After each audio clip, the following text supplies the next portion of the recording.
2-vuotiaana poikana mä poimin kukkia Toukolan kodin pihalla. Ja mä keinuin ja mä lauloin niille kaikille vuorollaan. Kaikille paitsi nokkosille, koska nokkosethan pistää. Se on mun ensimmäinen muisto, se pieni ja lämmin kerä. Mä olin siellä, mä olin. Isä tekee tosi hyvää spagettikastiketta, jossa on ihan sairaasti ketsuppia. Sen takia se onkin niin hyvää. Ennen vanhaan oli niin hyvää semmoinen juttu kuin Karjalan piirakka ja mehu. Tarhan jälkeen se kantoi mua harteillaan ja sanoi, että nyt tulee viikonloppu, ja mun mielestä se oli jotenkin kauhean hienoa. Mä muistan sen puulankuun narahtelut, karheuden ja tuoksun, kun mä yöllä hiivin sen viereen. Mä olin taas nähnyt sen unen. Ja mä muistan sen kuorsauksen, joka kuulosti ihan niiltä peikoilta. Ne oli piirissä mun ympärillä, ihan kun ne olisi valvonut mun unta. Ja ne oli isoja ja karvaisia ja hiljaa ja hievahtamatta. Ja kokonaan varjoissa, ja niitä oli joka puolella. Ja ne odotti mua. Me nukuttiin mun veljen kanssa silloin kerrossängyssä, veli yläsängyssä ja mä ala.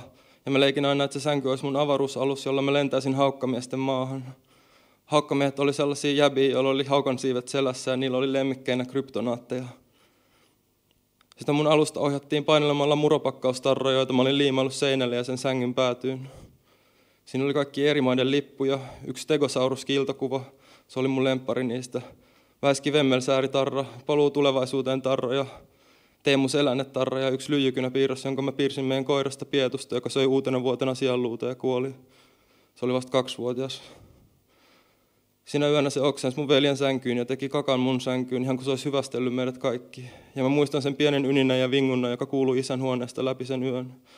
Ja ne ilotulitukset, joita Pietu muutenkin aina pelkäsi. Aamulla isä avasi sen pussin, jossa Pietu makasi selällään, ja se oli siellä siinä samassa asennossa, jossa se leikki kuolluttaa ja kerjäsi tassukeksien keittiössä, kun mä tulin kotiin koulusta. Ja se oli siellä siinä samassa asennossa, jossa se juosi ilmassa ja ulvo unissaan olohuoneen sohvalla. Kun mä mutustin kurkkuvoileipää kakluunin edessä ja ihmettelin, että mitähän se nyt. Älä kerro sitten mun vanhemmille tätä, mutta mä lintsasin koulusta silloin päivällä. Ja jäin himaan pelaamaan NR:ää. Siinä piirroksessa luki kesä vapisevin tikkukirjaimin ja siinä oli puita ja ruohoja ja tulppaaneja ja suojatia ja pilviä ja aurinko, jolla oli mustat aurinkolasit ja hymy. Ja kerran mä näin meidän pihalla ainakin näin ison muurahaisen. Ja kerran mä sain kumpukiskalta kultaisen Wayne Gretzky-kortin. Ja mun vanhempien makuuhuoneen katossa oli yksi oksankohta, joka näytti ihan Tina Turnerilta, mikrofoni kädessä. Ja kun mä suutuin jollekulle, mä sanoin, että sä et enää koskaan pääse haukkamiesten maahan. Ja sitten mä jo lensinkin. Tuu mun mukaan, mennään me haukkamiesten maahan. Tuu mun mukaan, me voidaan mennä mun aluksella. Tuu mun mukaan, mä en oo kukaan. Maapallolla, kun on pimeää ja pelottaa.